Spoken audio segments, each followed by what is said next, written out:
Strange Tales from a Chinese Studio, Story 45. So we need to start by examining the concept of the noble rescuer. We're going to see how quickly the illusion of virtue can just shatter when no one is looking. This is where the story gets incredibly sharp. Yeah. So the text introduces us to a scholar named Jing. He lives in a place called Wending. And we get his defining characteristic right out of the gate. Right. We are immediately told he has a heavy reputation for virtue.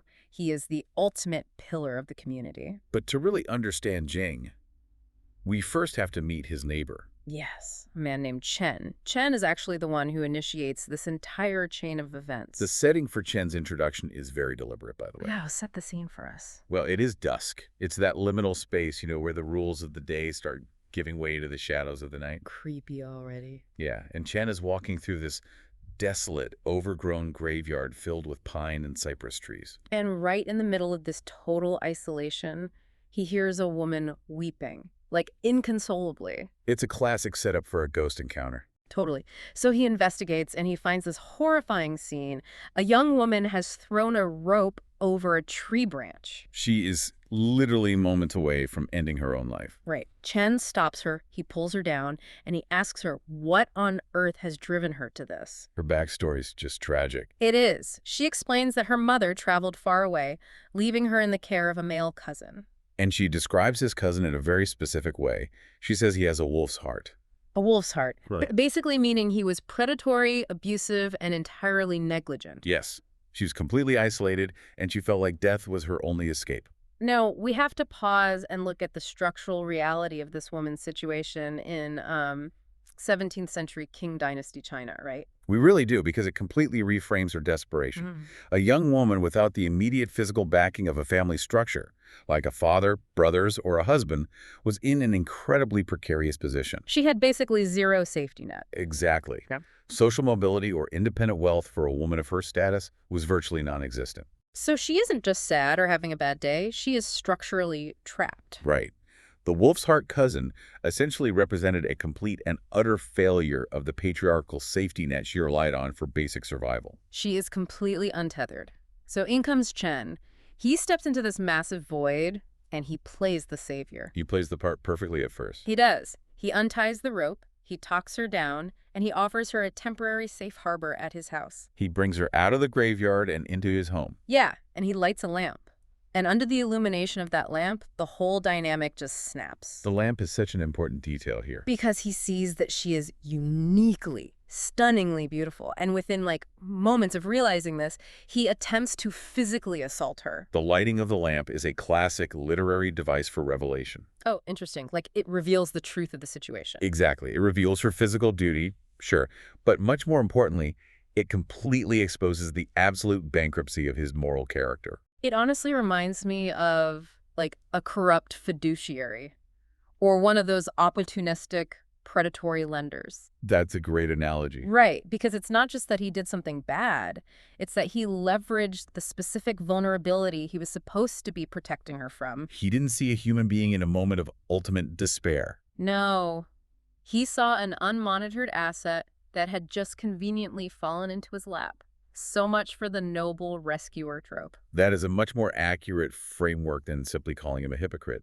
Chen's altruism was entirely transactional. It only activated when he realized there was something he could extract. Exactly. But the narrative mechanics shift radically right here, because the woman, who we later learn is named Axia, refuses to be a passive victim. She fights back fiercely. She raises her voice, she creates a massive commotion. It's a desperate, violent struggle. And it is so loud that it actually carries right over the property line to the house next door. And this is where our pillar of the community, Jing, finally enters the picture. Right. Jing hears the screaming, he climbs up his short wall, and he looks right over into Chen's courtyard. This physical proximity forces a collision of reputations. How so? Well, Chen realizes he is suddenly being observed by the highly respected neighbor. He immediately loses his nerve and lets her go. So the sheer presence of a virtuous witness acts as this temporary social deterrent. Yes, but Axia's reaction is the crucial detail here. She doesn't just run away blindly into the night. No, she stops. She turns and she locks eyes with Jing over the wall. The text notes that she stared at him with a fixed gaze for a long moment before fleeing. That is so intense. Both men try to look for her, but she just vanishes. That shared look over the wall is an act of evaluation. She is cross-referencing what she just experienced with Chen against the visual presence of Jing. The man with the heavy reputation. Exactly. She's weighing them against each other. So Jing eventually gives up the search. He goes back inside, locks his doors, and gets ready for bed. He thinks the excitement is over. Totally. He turns around, and boom! There she is. Axia is just casually emerging from his inner room. He is completely stunned. I would be too. He asks her, how did you get past the locked doors? But she completely ignores the question. She doesn't answer it at all. Instead, she delivers this absolute mic drop regarding his neighbor, Chen. Oh, this line is incredible. She says, his virtue is thin and his fortune is shallow. He is not someone I can rely on until the end. Now, if we connect this to the bigger picture of the text's underlying philosophy, this single sentence is the Rosetta Stone. Okay, break that down for us, because I am genuinely struggling to understand how she measures this. We really need to dissect the terms virtue and fortune. In Chinese, these are Dai and Fu. Is she just saying he's a bad guy and therefore he'll have bad luck? Because that seems a little too simple. It's significantly more rigorous than just some vague sense of karma. In this cultural framework, Dai, or virtue, is not just a description of past good deeds. What is it then? It is an active, metaphysical substance. Think of it as a spiritual currency that an individual either accumulates or depletes. Like money in a bank account. Precisely.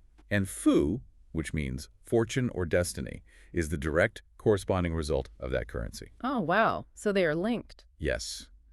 Fu dictates a person's capacity for health, wealth, success in exams, and social harmony. They are locked in a strict mathematical relationship. So she literally audited him.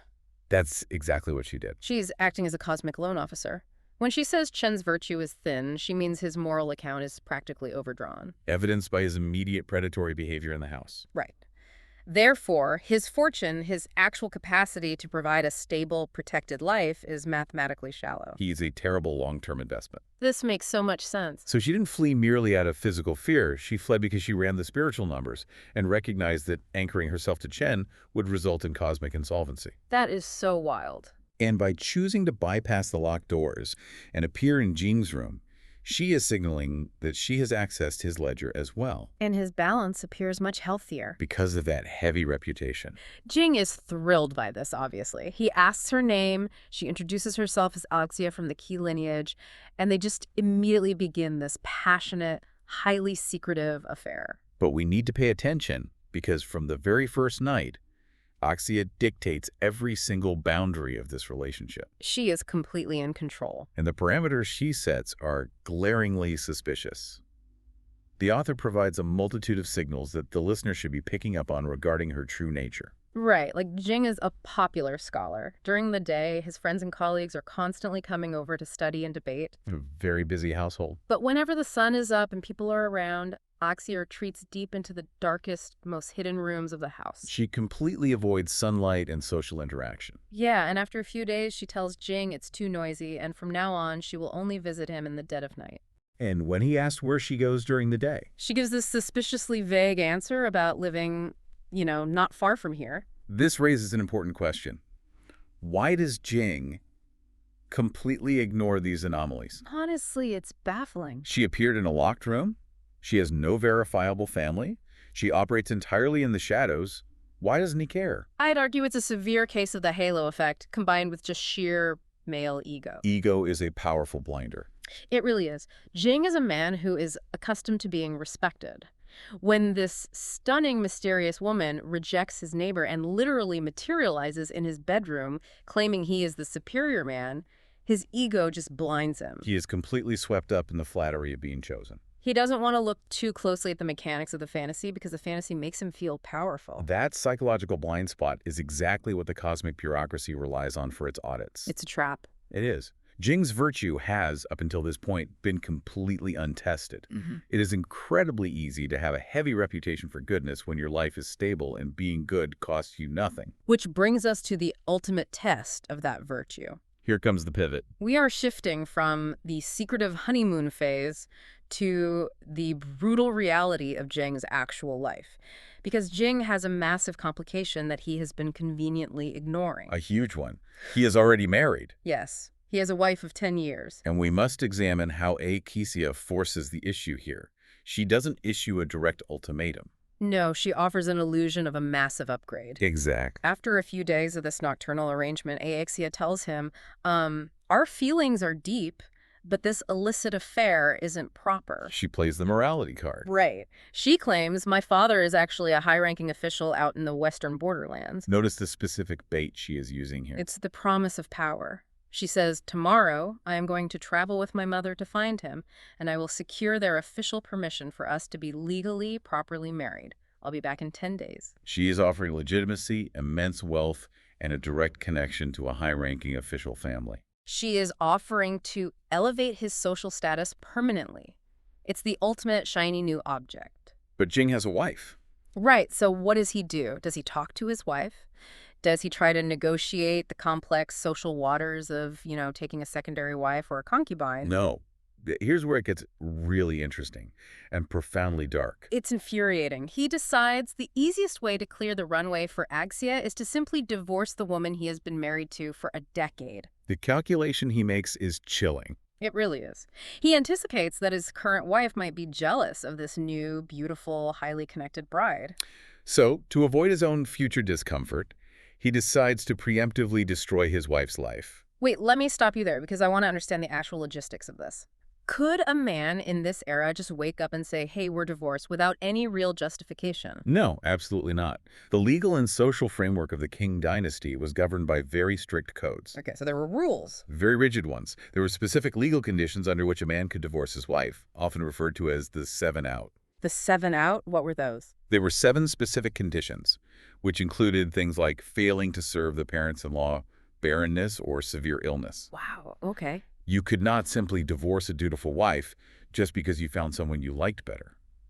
Doing so without cause would bring massive social censure and intense legal complications. So that completely explains his horrifying strategy. Because he doesn't have a legal reason, he decides to just manufacture one through psychological torture. That is exactly what he does. Unless he makes up his mind, Jingish becomes a monster. He begins to verbally abuse his wife relentlessly. He criticizes everything she does. He creates this incredibly hostile environment. And it's designed specifically to break her spirit so that she will either commit a fault he can use against her or just simply leave voluntarily out of sheer misery. He essentially weaponizes his authority within the household to systematically dismantle her sanity. The text explicitly states that she could not bear the humiliation and wept until she wanted to die. It pushes her to the absolute brink. It's devastating to read. She finally confronts him, weeping, and she delivers a line that really serves as the moral anchor of the entire story. It's the turning point. She asks him, I have followed you for 10 years without ever lacking in virtue. Why are you so absolutely cruel? We need to closely analyze her use of the word virtue here. Yeah, let's unpack that. She is using the exact same metaphysical currency that Axia used to evaluate Chen in the graveyard. Oh, wow. She is presenting her own spiritual ledger to her husband. For 10 years, she has deposited nothing but loyalty, duty, and care into this household. So her account is totally full. Precisely. She is bewildered because her cosmic account is brimming with virtue, yet she is being punished as if she were morally bankrupt. It's a complete and total violation of the contract. And Jing's response to her plea reveals the absolute void where his conscience should be. He doesn't apologize. He isn't moved at all by her decade of loyalty. Not in the slightest. He just tells her, if you die, I'm afraid it will implicate me. Please pack up and go home early. It is the apex of narcissism. Honestly, it makes me sick to my stomach. Faced with his wife's suicidal despair that he deliberately engineered, mind you, his only concern is that a corpse in his house might cause administrative or legal headaches for him. He wants the convenience for absence without the messiness of her death. He literally throws her out on the street. And this is the exact moment we have to compare Jing to our graveyard predator, Chen. Initially, the story sets Chen up as the clear villain and Jing as the flawless hero. But the audit proves the exact opposite. Chen was an opportunistic predator governed by base impulse. It was reprehensible, of course. Yeah, totally gross. However, Jing's actions require a terrifying level of sustained, premeditated malice. Exactly. Jing took a human being who had trusted him intimately for 10 years, and he coldly, methodically dismantled her life. He traded a decade of proven loyalty for the mere promise of a wealthier, prettier alternative. It reminds me of a phenomenon you sometimes hear about in highly competitive environments, like the early days of Silicon Valley or Hollywood. Oh, the starter spouse syndrome. Yes. Someone builds a company or a career from the ground up with this incredibly loyal partner by their side. But the moment they hit a certain level of prestige, they just discard that foundational partner. They want to trade up. Right, they trade up for someone who looks better on their new elevated arm. It's the illusion that human beings are just disposable stepping stones. It is exactly that phenomenon, but here it is mapped onto a cosmic scale. Jing's virtue was fair-weather virtue. He was a good man when it was easy and socially rewarding. But the moment an intoxicating temptation appeared, his moral foundation completely disintegrated. And the universe, acting through Axia, is about to deliver the punchline to this cosmic joke. The fallout is incredible. So Jing kicks his wife out. He literally whitewashes his walls and sweeps his floors, preparing this pristine home for his shiny new life. He thinks he's won. He really does. And then he waits. The 10 days pass. He stands by the road, straining his neck, just waiting for the carriage from the western borderlands. But Axia never arrives. Never. The author uses a remarkably evocative phrase here. He says her disappearance was like a stone sinking into the ocean. Total, profound absence. He is entirely ghosted. Now Jing is sitting alone in a freshly painted, completely empty house. Meanwhile, his discarded wife returns to her family. And because she actually possesses genuine virtue, the community recognizes her worth. Jing's friends and mutual acquaintances approach him, and they literally plead with him to take her back. They tell him he made a terrible mistake. Right, and this is a critical juncture, isn't it? It is. The cosmic bureaucracy always provides an opportunity for course correction. So this is his second chance. Exactly. Jing is being offered a chance to repent, to absorb the public humiliation of his mistake, and to restore the moral balance by taking back his loyal wife. But his hubris just won't allow it. He refuses point blank. He is still desperately clinging to the fantasy that Axia is going to return with her high-ranking father. He cannot accept that he burned his entire life down for nothing. And his refusal to repair the damage locks his destiny into place permanently. Because he refuses to reconcile, his virtuous wife is eventually remarried. And the universe's sense of irony here is utterly savage. No, it is poetic justice at its finest. She marries a man named Shahu. The geographical reality of this marriage is the true punishment. It is. Shahu is Jing's next-door neighbor. Right over the wall. But it gets even worse.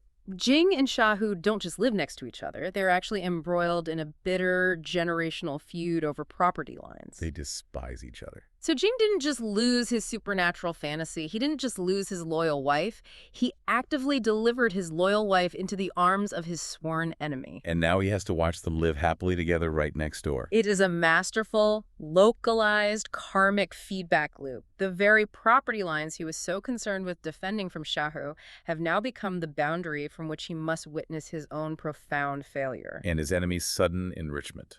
So over a year passes, Jing is just drowning in regret, furiously stewing over the neighbor situation, but the obsession with Axia remains like a parasite in his brain. And the narrative then starts to tease him.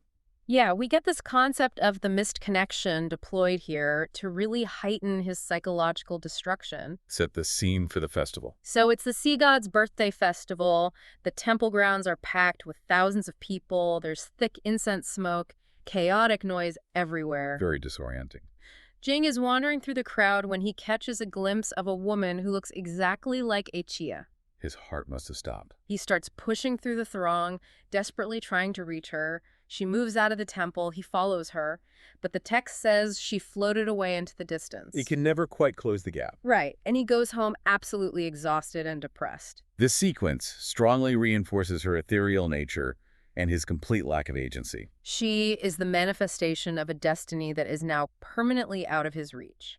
But the actual showdown, the moment the ledger is finally read aloud, happens half a year later. Yes. Jing is walking down the street and he sees a formal procession. Observe the visual hierarchy in this scene. Okay, so there is a woman riding a black donkey. She is wearing vibrant red clothes. Which historically signifies a formal, highly recognized marriage. She is attended by an older servant. Jing looks closely, and it is undeniably Axia. Contrast this with their first meeting. When Jing first met her, she was a fugitive hiding in the dark. Right. Now she is elevated on a mount, wearing the colors of legitimate status, attended by staff, while Jing is standing in the literal dirt of the street, worn down by 18 months of self-inflicted misery. Wow, the tables have completely turned. Jing stops the servant and asks, who is that lady? And the servant's reply is a calculated blow. The servant says, that is the new wife of young Master Zhang of the South Village. Jing asks how long they've been married. And the answer? The servant answers, only half a month. The temporal detail there is so precise. Yeah, she has been gone for over a year and a half, but she only formally married someone else 2 weeks ago. Jing's sense of entitlement here completely overrides his rationality. He feels like he has been wronged. He storms up to her in the middle of the street and just shouts, Xin and Yang! Why did you forget our old promise? His lack of self-awareness borders on pathological. It really does. He is demanding fidelity to a whispered promise made during a week-long secret affair while completely ignoring the 10-year, legally binding vow he ruthlessly severed. The audacity is staggering. The servant, protecting his master's new wife, steps up and is literally ready to punch Jing in the face. So wouldn't have blamed him. Right. But Axia raises a hand. She stops the servant. She pulls back the veil of her hat, looks down at Jing, and delivers a monologue. This is the moment the supernatural facade drops entirely. The auditor reveals the findings of her investigation. Smack. She stares him down and says, Heartless man, what face do you have to see me? And Jing, incredibly, tries to play the victim. He says, you betrayed me. How did I betray you? And Axia dissects his character with surgical precision. She says, you betrayed your wife, which is much worse than betraying me. If you treat your first wife, your companion from the beginning, like that, what would you do to others?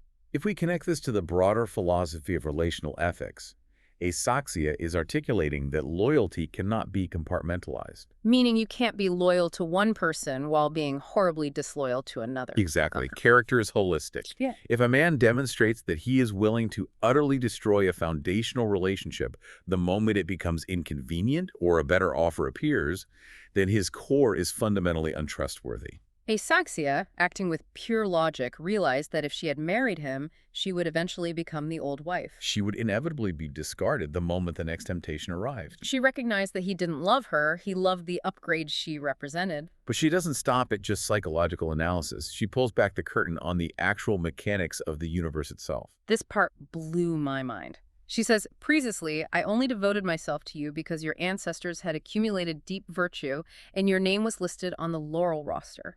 To truly comprehend the devastation of this statement, we must dive into the specific historical weight of the laurel roster and the Imperial Civil Service examinations. Please do, because to a modern listener, failing a test sounds bad, but not exactly apocalyptic. It was everything. In Imperial China, the civil service examinations were essentially the sole legitimate avenue for acquiring wealth, political power, and generational security. So it's the only way up. Millions of men spent their entire lives studying classical texts, essentially locking themselves in tiny cells for days during the testing periods, all competing for a fraction of a % chance to pass. Wow. To have your name on the laurel roster meant you were preordained by the cosmos to succeed. It meant your family's future was eternally secure. And Axia is revealing that Jing didn't earn his spot on that roster because he was super smart or uniquely good? No. He had it entirely because of ancestral virtue. So the cosmic ledger is generational. Exactly. Jing's ancestors had deposited so much good karma, so much D into the family account, that Jing was born with a massive spiritual trust fund. The universe had essentially pre-approved his success based on the collateral of his grandfathers. But then she drops the hammer. She looks at him and says, but now, because you abandoned your wife, the underworld has stripped your rank and salary. The bureaucracy intervened. The sin of discarding his loyal wife was so egregious, the cruelty so profound, that the ensuing karmic penalty just burned through his entire ancestral trust fund. The spiritual administration audited his account, found him morally insolvent, and literally erased his destiny from the master file. It's exactly like discovering your perfect credit score was just your parents' money. And because you defaulted on a massive moral mortgage, the universe repossessed your entire future. That is the perfect modern equivalent. And to prove she isn't just speaking in metaphors, Axia provides the literal receipts. She names his replacement. She says, in this upcoming exam, the runner-up, Wang Cheng, is the one who has replaced your name. The specificity here, providing the exact first and last name of the man who will inherit Jing's stolen destiny, grounds the supernatural and terrifying bureaucratic reality. Destiny is not a vague river flowing toward an unknown ocean. It is a meticulously managed, zero-sum spreadsheet. If you lose your spot, it is immediately reassigned to the next qualified candidate. Your guaranteed promotion just went to a guy named Dave. Exactly. And with that final blow, she tells him, I have already married into the Zheng family. Do not trouble yourself to think of me again. She rides off on her donkey. Jing is left standing in the dirt, completely mute. He cannot articulate a single word in his defense. Because the logic of her audit is flawless. It is the absolute, irrevocable annihilation of his ego. He is forced to confront the reality that he is not a victim of circumstance, but the sole architect of his own destruction. And the prophecy executes flawlessly. The exam results are posted. Jing fails miserably. And taking the exact spot he was supposed to have is a man named Wang Cheng. The fulfillment of the specific bureaucratic prediction completely confirms Axia's true nature. She is not a romantic ghost. She is an agent of the cosmic court. We then witness the long, painful downward spiral of Jingxing. Word of his behavior spreads. His heavy reputation for virtue is replaced by a reputation for being a fickle, heartless monster. We jump forward a couple of decades. Jing is now 40 years old. He has no wife. The ancestral wealth has completely evaporated. He is utterly destitute. He survives by wandering between the homes of distant relatives and former friends, essentially begging for a bowl of rice. The symmetry of his punishment is exact. How so? He deliberately dismantled the support system of his loyal wife, casting her out into poverty and despair. Therefore, the universe dismantled his support system, casting him out to rely on the reluctant charity of others. But Pu Songling's narrative has one more deeply complex twist. This part always surprises people. One day, while begging for a meal, Jing happens to arrive at the estate of the Zheng family. The exact family Axia married into. Right. Young Master Zheng, who has no idea about the history between this ragged beggar and his wife, is a generous man. He takes Jing in, offers him a hot meal, and lets him sleep in the guest quarters. The narrative engineered this proximity to force a final confrontation. It forces the cosmic auditor to look upon the ruins of the man she audited. And Axia is observing from behind a screen. She sees Jing. He is 40, broken, wearing rags, eating her husband's charity. Okay, let's unpack this. Or actually, no, wait, I just need to say this. Go ahead. My modern sensibilities were screaming here. If I were Axia, I would have felt incredibly vindicated. I wanted her to gloat. He earned every ounce of his misery. But the text says she looks at him and actually feels pity. Why? Why does she help him after he proved to be such a fundamentally toxic person? I understand the frustration.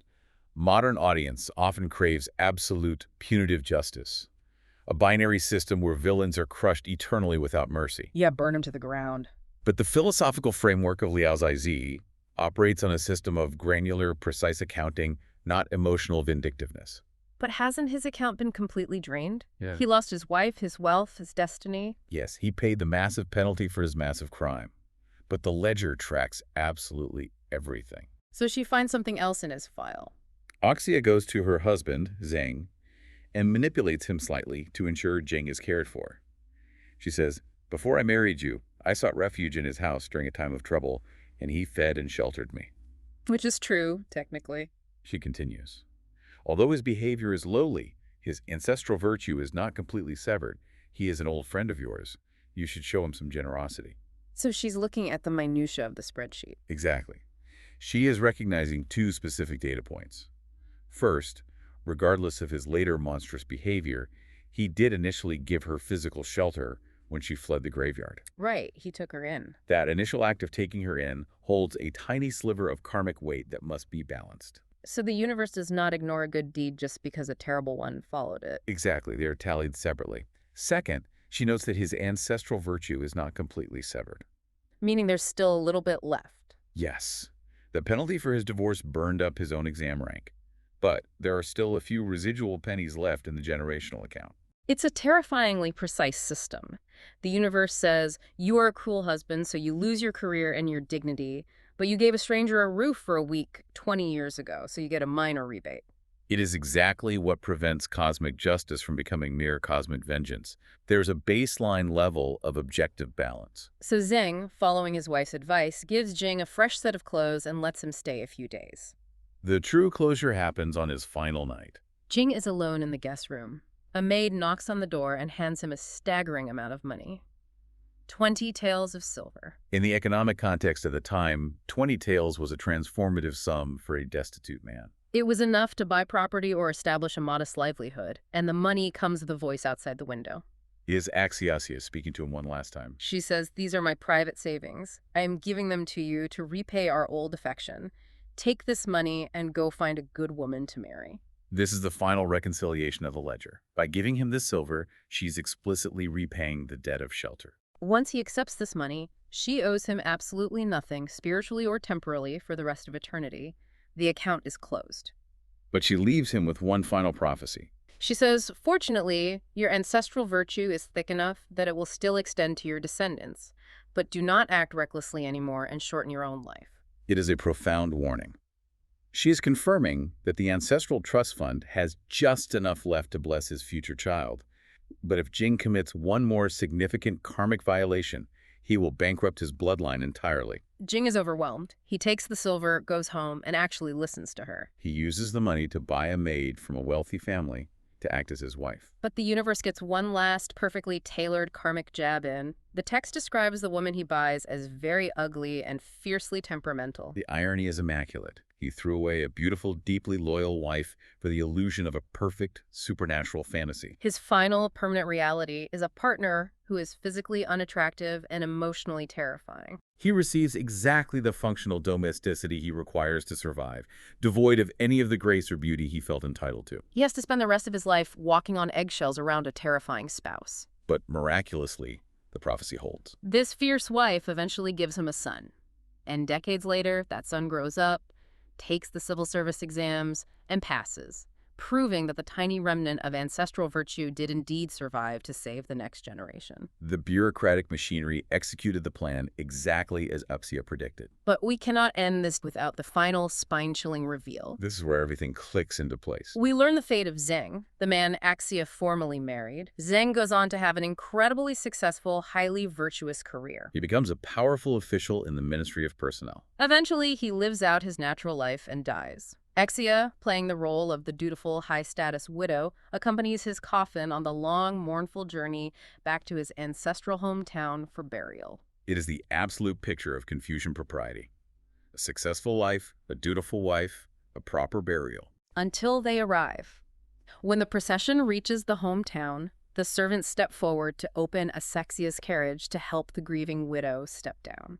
They pull back the curtain. And the carriage is completely empty. There is no one inside. No trace she was ever there. The text ends with a single, devastating sentence. Only then did they know she was not human. It forces the characters within the story, and us as the audience, to completely reevaluate the entire narrative. She was never a woman seeking a husband. She was a localized manifestation of the cosmic court, sent to test the moral integrity of specific men. Once Zheng's virtuous life was complete and her mission was accomplished, the avatar just dissolved back into the ether. So what does this all mean? Why did Pu Xianling write this complex, supernatural audit?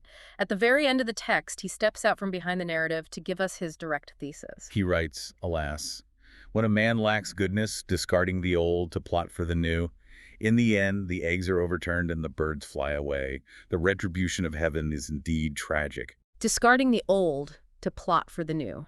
That is the terminal disease of the human soul in this text. It is the toxic belief that human relationships are disposable stepping stones and that loyalty is subject to market upgrades.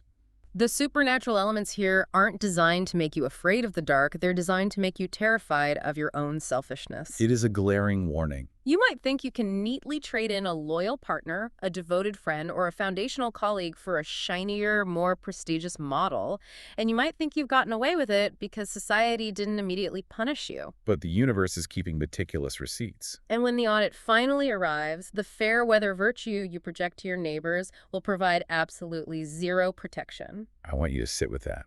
Think about how a 400-year-old Chinese ghost story holds a mirror up to the modern illusion of trading up. We live in a culture obsessed with optimization, optimizing our careers, our networks, our spouses. Are we really that different from Jing when we prioritize the shiny potential of tomorrow over the proven, quiet loyalty of today? Does your character truly dictate your destiny? The text argues unequivocally that they are the exact same thing. Your character is simply your destiny waiting to be audited.